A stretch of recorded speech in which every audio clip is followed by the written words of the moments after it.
Arswendi, boleh. Pak Arswendi, ini sudah langganan terlibat dalam film Darai oleh Garin Nugroho. Nah, ini film keberapa bersama Mas Garin nih Pak? Eh, Boleh pakai mic-nya? Ya silakan Pak.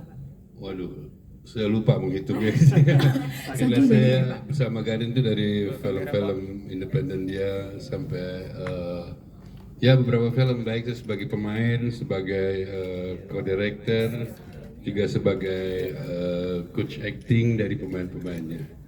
Jadi 1, 2, 3, ya kurang lebih dari 10. Lebih dari 10 ya Pak. Dan bagaimana nih Pak pengalaman kerja bersama Mas Garin selama ini? Eh, Menyenangkan di samping juga menyebalkan. Karena beliau ini sangat ngotot kalau ingin sesuatu itu, tapi Garin sangat efektif dalam membuat film karena dia sudah persiapkan sebelumnya. Biasanya persiapannya yang cukup matang. Ya, jadi begitu eksekusi nggak ada masalah, ya, tinggal beberapa hal penyesuaian dengan lapangan aja. Baik, terima kasih Pak Arswendi sudah menjawab pertanyaannya. Selanjutnya mungkin pertanyaannya saya lemparkan ke Kadela. Nah, kalau Kadela nih, film ini merupakan kali pertama Kadela terlibat dalam film yang disutradarai oleh Mas Garin. Benar? Betul. Benar ya? Dan boleh diceritakan gak nih Kak, bagaimana prosesnya sampai Kadela bisa terpilih memerankan tokoh utama Puspa dalam film ini? Iya, sebenarnya ini seperti mimpi yang jadi kenyataan sih. Siapa sih yang nggak mau didirect sama Mas Garin? Jadi emang dari dulu pengen sekali bisa secara langsung bekerja sama dengan Mas Garin, dan alhamdulillah ketemu jodohnya di film ini, dan alhamdulillah sekali semuanya berjalan dengan lancar. Ya, istilahnya gayung bersambut lah. Mimpi yang jadi kenyataan. Luar biasa Kadela, terima kasih. Oke, atas jawabannya selanjutnya saya akan melemparkan pertanyaan ke Bapak Aminuddin. Silakan Bapak. Apa yang melatar belakangi Stratas PK punya gagasan program membuat film ini? Dan apa sih Pak tujuan dari pembuatan film ini? Terima kasih. Jadi memang Stras PK ini kan bagian dari aksi pencegahan korupsi yang tataran nasional. Ini berangkat dari permasalahan-permasalahan konkret nyata ya yang ada di lapangan, yang ada di masyarakat, yang kemudian mungkin penanganannya itu tidak transparan, tidak akuntabel, yang membuat masyarakat termarginalkan ya, apalagi yang tidak memiliki akses ya. Jadi film ini sengaja dibikin dalam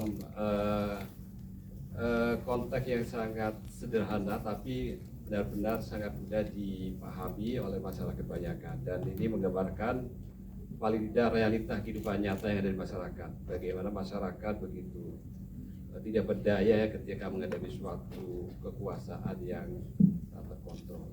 Dan ini mudah-mudahan ke depan masyarakat bisa memahami bahwa ketika kita tetap berpegang pada kebenaran, pada keadilan, maka insya Allah ke depan kita pasti akan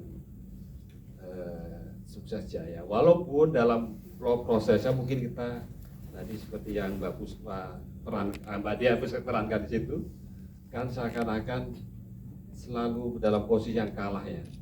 Tapi kalau kami ya terbentuk ekosistem yang memiliki frekuensi integritas yang sama, pasti nanti akan berbalik. Kira-kira gitu yang kita harapkan dari film garapan Mas Garin Nugroho ini. Baik, terima kasih Bapak Aminuddin. Dan pertanyaan selanjutnya akan saya lempar ke Bapak Dr. Bima Arya.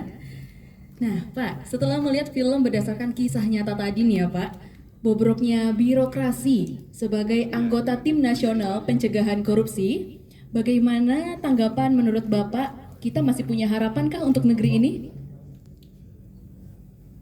Cerita di film tadi betul-betul relate dengan kondisi yang ada begitu ya. Dan ini menggambarkan bahwa korupsi, gratifikasi yang dilakukan di tingkat elit itu dampaknya itu sampai begitu besar buat warga pada umumnya. Tadi ya kehilangan lahan karena korban dari kesewenang-wenangan pejabat yang berkongkal-kingkong dalam melakukan impor ilegal kayak begitu kan. Jadi persekongkolannya elit tapi dampaknya itu ke bawah gitu. Kemudian tadi juga bagaimana sistem bisa diakalin, sistem merit tidak berjalan sehingga penempatan pejabat, pemilihan itu nggak sesuai dengan aturan begitu ya. Dan menurut saya kalau warga sudah sangat biasa menerima terbentur dengan realitas seperti ini. Yang harus nonton film ini ya bupati, wali kota, gubernur, para pejabatnya harus nonton film ini. Setuju. Jadi Kemendagri mengimbau nih teman-teman bupati, wali kota untuk nobar lah. Ya, nobar film ini ya biar tahu bahwa dampaknya itu pada warga itu sebegitu dahsyatnya menderitanya begitu. Dan sekecil apapun kita lakukan harusnya bisa membuat situasi lebih baik. Tapi ada satu yang saya catat tadi, dialog dari Puspa, dari Mbak Dila tadi, kira-kira beginilah kata-katanya tadi itu. Ya pejabat tuh biasalah buat program-program, buat kesepakatan, buat ini itu gitu ya. Tapi banyak nggak jalan juga. Ini kan sindiran buat Stranas ini, sindiran buat semua yang ada di sini. Ya buat KPK, buat Kemendagri, buat kantor staf presiden semua. Kalau di Stranas ini masih ada misalnya strategi mencegah manipulasi impor ekspor, tapi kalau impornya masih bisa diakalin, ini berarti yang salah siapa? Kan gitu ya. Instrumennya yang kurang, pengawasan atau apa. Jadi saya kira dialog tadi kalau kita simak sedikit-sedikit sebetulnya dalam, dan yang tersindir itu banyak, terutama para pejabat seperti kami-kami. Jadi terima kasih filmnya. Baik, terima kasih Pak Bima dan juga seluruh cast dan pihak Enter gabung dalam film ini. Untuk teman-teman media, mungkin ada yang punya pertanyaannya, boleh diangkat tangannya. Ada? Silahkan berdiri. Saya Tini dari Antara, mungkin mau lebih ngulik mungkin saya mau ngulik filmnya. Untuk Pak Amin, kira-kira film ini akan didistribusikan kemana saja? Apakah nanti akan ada semacam screening keliling atau mungkin akan ada di YouTube atau bagaimana Pak? Karena kan ini cukup bagus juga ya kalau disampaikan ke teman-teman yang lain. Memang film ini harus didesiminasi, harus disebarluaskan ke seluruh masyarakat Indonesia ya. Terutama tadi Pak Wamendagri sebutkan, terutama yang mendengarkan, melihat itu harusnya para pejabat ya. Karena saya yakin pasti akan benar terasa, wah ini nyindir saya banget ya gitu loh. Tapi teknisnya apakah nanti akan didistribusikan di YouTube atau kemudian di setiap bioskop-bioskop, katakan PD pada seterusnya, saya nanti harus tanya dulu ke tim Stranas besar kami, Pak Deputi. Tapi prinsipnya bahwa film ini harus disebarluaskan ke seluruh masyarakat, itu kayaknya wajib ya. Cuma dan tadi setuju bahwa para pejabat lah sebenarnya yang harus melihat dan menonton film. Kalau masyarakat kan biasa udah biasa tertindas. Demikian. Betul, lokasi syutingnya berada di Jogja, dan kalau ngomongin soal persiapan, sebenarnya persiapannya cukup singkat ya. Dan tapi sebenarnya kalau untuk karakter Puspa sendiri dengan dialek Jawa, apalagi dari Jogja, kebetulan saya memang lahir di Jogja dan ibu saya orang Jogja, jadi sangat terbantu dengan persiapan yang cukup minim-minim gitu. Dan sebenarnya kalau ngomongin soal bekerja sama-sama Mas Garin, walaupun proses syuting dan persiapan yang sangat singkat, cuma tantangannya luar biasa besar sama Mas Garin sih. Karena banyak kejutan-kejutan yang diberikan oleh Mas Garin. Contohnya misalnya katakanlah naskah tuh sekitar 50% lah, sisanya improvisasi di set. Jadi memang kita para pemain itu memang benar-benar harus ready, harus standby, apapun yang Mas Garin butuh kita ready untuk kita lakukan di set gitu. Jadi menyenangkan sekali sih bekerja bersama beliau, cukup pengalaman yang sangat luar biasa buat saya.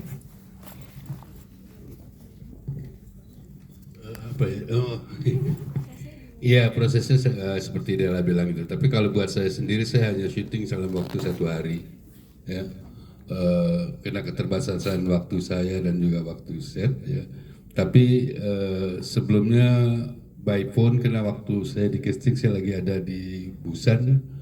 Jadi dia ceritakan karakternya begini sebagai ketua pengadilan, sebagai seorang pengadil yang kalah dalam pengertian dari sekian, untuk menunjukkan bahwa dari sekian banyak persoalan masih ada orang baik di dalam situ, tapi tetap belum bisa menang lah gitu, masih kalah. Tapi sedikit optimisme dari karakter ini diberikan bahwa masih ada kok satu atau dua orang baik yang masih ada di negeri ini, yang masih bisa memperbaiki negeri ini. Itu aja. Kalau prosesnya ya kayak Della bilang, mungkin Della lebih berat. Tapi kalau Garin memang seperti itu ya. Skenario hanya sebagai pegangan pada pemain, dan pemain harus waspada karena dia akan menghidupkan di tempat itu. Dia sangat spontanitas dan inspiratif lah di jalan. Tergantung juga saling merangsang antara pemain dan dia, antara lokasi dan dia, antara set dan dia. Gitu aja. Baik, gimana? Baik, cukup ya. Silakan. Perkenalkan dirinya dari mana dan pertanyaannya. Selamat sore.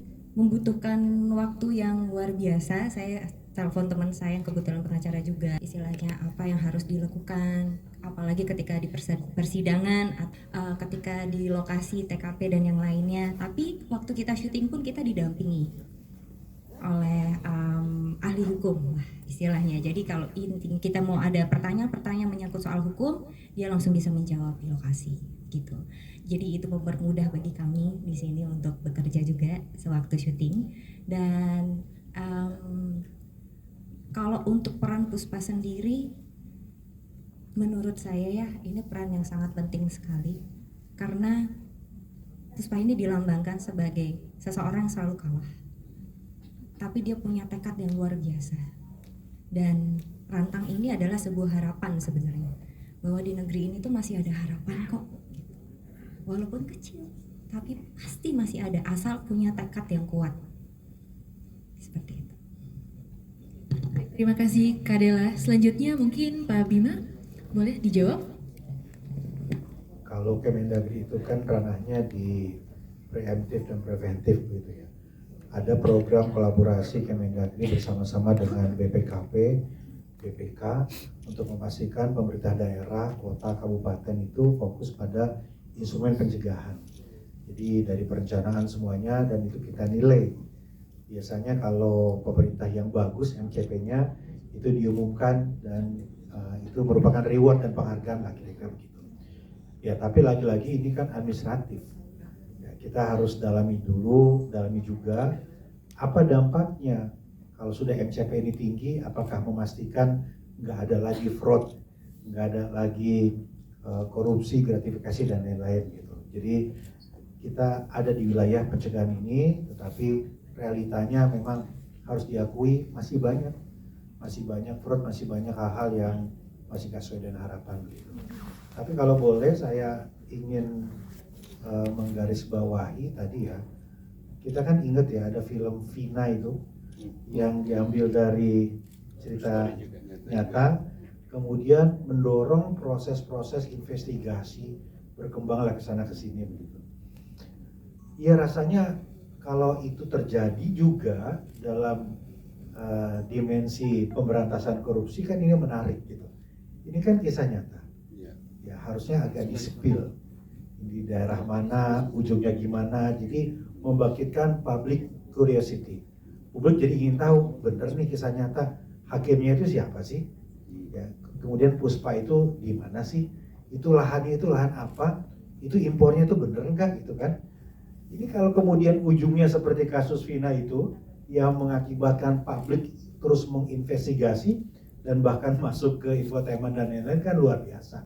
Jadi target yang diharapkan dari film ini bukan hanya edukasi, tapi juga di bidang law enforcement-nya kira-kira begitu. Tapi sesuai dengan ide saya akan diskusikan dengan teman-teman di Kemendagri ya, dengan Pak Menteri dan lain-lain sejauh mana film ini bisa kita dorong untuk disaksikan para kepala daerah dan pejabat di daerah. Luar biasa, terima kasih.